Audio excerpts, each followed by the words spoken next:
জীবনে ভালো কিছুগুলো বোধহয় খুব মানে আচমকাই ঘটে, খুব আচমকাই ঘটে। মানে আমি এই ভিডিওটা শুধুমাত্র আমার এই মেন চ্যানেলের জন্য করছি। ভ্লগ আসবে আমার চ্যানেলে, তোমার কী বলবো, second channel is too much excited. মানে আমি এরকম কথা হয়তো অনেকবার বলি, তোমরা মনে করতে পারো ইউটিউব থেকে এত টাকা আসে যে এরকমভাবে কাজকর্ম করা যায় বা এরকমভাবে মানে একটার পর একটা জিনিস করে যাওয়া যায়। আমার উত্তরটা সোজা কথা হচ্ছে যে একটু দেখো ভিডিওটা, তবে বুঝতে পারবে। আজকের ঘটনাটা হচ্ছে এরকম বোধহয় কারুর জীবনে হয় না। আর আমার বাবা সত্যি মানে আমার জন্য too much lucky.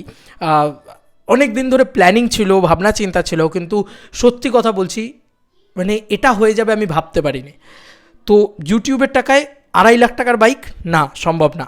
Royal Enfield classic 350, এই জিনিসটা জাস্ট ড্রিম ছিল। আর কেমন যেন হুড়পাড় করে সব হয়ে গেল আজকের দিনের ভিতরে। আমি ওই জন্য খুব ভালভাবে ভ্লগ করেছি, হয়তো ম্যাক্সিমামটা তোমরা ভয়েস ওভারে দেখতে পাবে। মেজরিটি টাইমস তোমরা মানে আমার ভয়েসে দেখতে পাবে না, কারণ কেউ নেই আমাকে শ্যুট করে দেওয়ার মতন। সব কীরকম মানে ঘেঁটে হয়ে গেছিলো আমার কাছে আজকে। আর সেটাই হয়েছে আজকের দিনে, এটা পসিবল হয়েছে। মানে যেটা পসিবল হয়েছে আমি বলছি, আমার মনে হয় যে লাখে হয়তো একজন এরকম লাকি হয় যার এরকম মানে কেউ দিনের দিন নাম্বার প্লেট পেয়েছে। আই ডোন্ট নো, মানে প্রচুর কিছু হয়েছে। যা হয়েছে সেগুলো আমি সব মেন চ্যানেলে না বলে আমার চাই আমি ভ্লগের ভিতরে সব কিছু বলবো।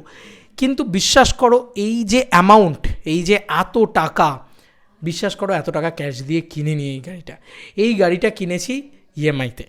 আমার জীবনে প্রথম বাইক এটা, ঠিক আছে। এর আগে আমার বাবার বাইকটা ছিল, আছে এখনও, ওটা নিয়ে কোনো সন্দেহ নেই, ওটাও আছে আমার। তো ওই বাইকটা অ্যাকচুয়ালি কয়েকদিন ধরে না আমি খুব বাইক চালাচ্ছি এবং আমার ভীষণ ভালো লাগছে। বাইকের লাইসেন্স অনেক দিন থেকে ছিল, তো আমি চালাচ্ছি, আমার ভালো লাগছে। আর যেহেতু আমার হোমটাউন চুঁচুড়া ছিল আর আমার এখন আমি থাকি কোন্নগরে, তাই চুঁচুড়া কোন্নগর করছিলাম আমি। তো যেহেতু আমার মানে পুরনো যে বাবার বাইকটা রয়েছে সেটা নিয়েই করছিলাম, আমার ভীষণ ভালো লাগছিলো। তো তারপর থেকে হঠাৎ করে বাইক কিনবো, একটা নতুন বাইক কিনবো, ঠিক আছে চলো 3 বছর বাদে কিনবো, 4 বছর বাদে না। তারপরে ভাবলাম যে কেন আমি ইএমআই নিয়ে কিনতে পারি না।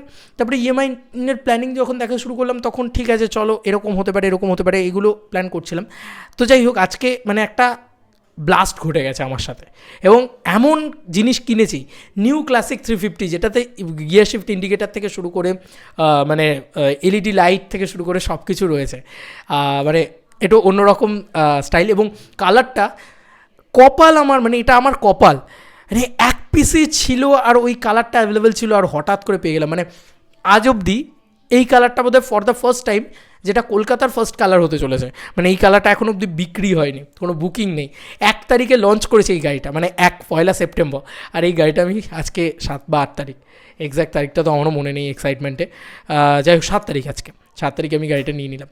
যাই হোক, আমি বারবার বলছি যে এই অ্যামাউন্টটা এক্স্যাক্ট এই 2.5 লাখ টাকা, প্রায় এই 2.5 লক্ষ টাকা আমার পকেট থেকে এখনই আমি ব্যয় করিনি। পরিষ্কার সাদা বাংলা কথা, কারোর থেকে ধার দেনা করে নয়, অফিসিয়ালি ইএমআই করে আমি এই গাড়িটা নিয়েছি। এটা আমার বলা উচিত ছিল। হ্যাঁ, ইউটিউব থেকে এত আসে, অবভিয়াসলি আসে, ইউটিউব থেকে এত আসে, ইউটিউব থেকে ভয়ঙ্কর আসে। যদি কোনো বড় ক্রিয়েটার হয় তার অবভিয়াসলি আসে, বাট বিশ্বাস করো আমাদের মতন ক্রিয়েটারদের এত কিছু আসে না যেটাতে মানে এরকম 4 চাকা বাইক পরপর কেনা যায়। আমার 4 চাকাটা কেনা হচ্ছে অনেক দিন ধরে টাকা জমিয়ে, প্রায় অলমোস্ট 1.5 বছর ধরে আমি পুতু করে টাকাটা জমিয়েছিলাম। আর বাইকের ক্ষেত্রে বিষয়টা হচ্ছে 30,000 মাত্র ডাউন পেমেন্ট করে আমি এই বাইকটা ওন করতে পেরেছি, ঠিক আছে। তো ইএমআই ইজিলি হয়ে যায়, তো সেটাই আর কি। এবার যে অ্যামাউন্টটা ইএমআইয়ের পার্টিকুলার অ্যামাউন্ট এসছে সেটা আমাদের মতন ইউটিউবাররা পার মান্থ দিতে পারে এবং আমি পারি। আমাদের মতন ইউটিউবাররা কি পারে না পারে জানি না, আমি পারি।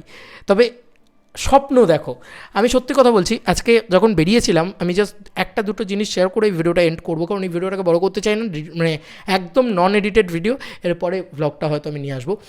যে স্বপ্ন দেখো বস, সব কিছু সম্ভব। আমি এসি থেকে শুরু করে সেট আপ থেকে শুরু করে টুক করে সব যদি করতে পারি, আমার মানে এইটুকু বয়সে এইটুকু জীবনে সব সম্ভব। আমার মনে হয় ইচ অ্যান্ড এভরিথিং আর সম্ভব। যেটা বলবো, আমি এই ধরনের এই যে ক্লাসিক 350, এটা না মধ্যবিত্ত ঘরের ছেলেদের একটা ড্রিম, আমার মতন মধ্যবিত্ত ছেলের একটা ড্রিম। আমি লোককে দেখতাম, উফ কি আওয়াজ ভাই, কি সাইলেন্সারের আওয়াজ, কাপ করে একটা গুমগুমে আওয়াজ, আলাদাই মজা লাগে। এটা কিন্তু চলতো আমার মনের ভিতরে। মানে রাস্তাঘাটে যখনই দেখতাম, হয়তো বলতাম না, এক্সপ্রেস করতাম না সবার সামনে, বাট দারুণ লাগতো। আর আমার মাকে তো আমি বলতাম, আমার মা আমার সবথেকে বড় বন্ধু, তো আমার মাকে আমি বলতাম। তো যাই হোক, আজকে যখন আমি গাড়িটা নিয়ে বেরোলাম, ফার্স্ট মানে শোরুম থেকে বেরোলাম, শোরুম থেকে বেরিয়েই আমি দেখলাম যে কিছু একটা বাচ্চা ছেলে এসে বললো, দাদা একবার সাউন্ডটা শোনাবে, আমার খুব ড্রিম। আমি বললাম ওয়াই নট, নিশ্চয়ই শোনাবো। সঙ্গে সঙ্গে আমি সাউন্ডটা দিলাম, বাচ্চারা কি খুশি হয়ে গেল। অনেকেই এসেছিলেন তারপরে। আর এই গাড়িটা তো ইটসেলফ আ ক্রেজ আছে, মানে এটাকেই অ্যাকচুয়ালি বুলেট বলা হয়, ঠিক আছে। তো ক্লাসিক 350, এবার যেহেতু গিয়ার শিফট ইন্ডিকেটারটা আছে অনেক সুবিধা হলো, কিন্তু আমার এত বড় গাড়ি চালানো আমার প্রথমবার। বাট আমার ড্রিম এটাই ছিল। আমি ডোন্ট লাইক মানে R15 বা রেসিং কার বা ইত্যাদি। আমি একটু ক্রুজার বাইক হালকাভাবে চালাবো, আরামসে চালাবো, এটা মনে হয়েছিল। মেটিওর 350 দেখেছিলাম এবং আমি তখন ভার্সেসও করে দিয়েছিলাম, মনে আছে, পোল ক্রিয়েট করেছিলাম মেটিওর 350 না ক্লাসিক 350। তো দেখেছিলাম সেখানে ক্লাসিক 350-র ভোটও বেশি, মানে পাবলিক বেশি ক্লাসিক 350 চায়। যাই হোক, আমি মেটিওর 350-তে যেতাম যদি না এই নিউ ক্লাসিক 350-টা বেরোতো। এখানে গিয়ার শিফট ইন্ডিকেটার থেকে শুরু করে মেটিওর 350-তে যা যা মানে ফিচার্স দেওয়া আছে সব কিছু এটাতে দিয়ে দিয়েছে, মানে যেটুকু বাদ ছিল আর কি। ডুয়েল চ্যানেল এবিএস টেবিএস দিয়ে একদম সুন্দর করে দিয়েছে ক্লাসিক 350-টাকে, মানে একদম বেস মডেল থেকে। আর আমার মডেলটা হচ্ছে সেকেন্ড টপ মডেল আর কি, এরকম আর কি বিষয়।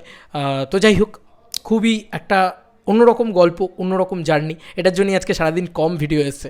সারা দিন ধরে আমি এটা নিয়ে ছোটাছুটি করেছি সকাল থেকে, এবং আমার বাবা, এবং বললাম না আমার বাবা আমার জন্য খুব ফর্চুনেট, সেটা আমি বলবো আমার ভ্লগের ভিতরে। কেন এরকম হয় না, মানে ন্যাচারালি এরকম লাখে একটা হয় আর কি।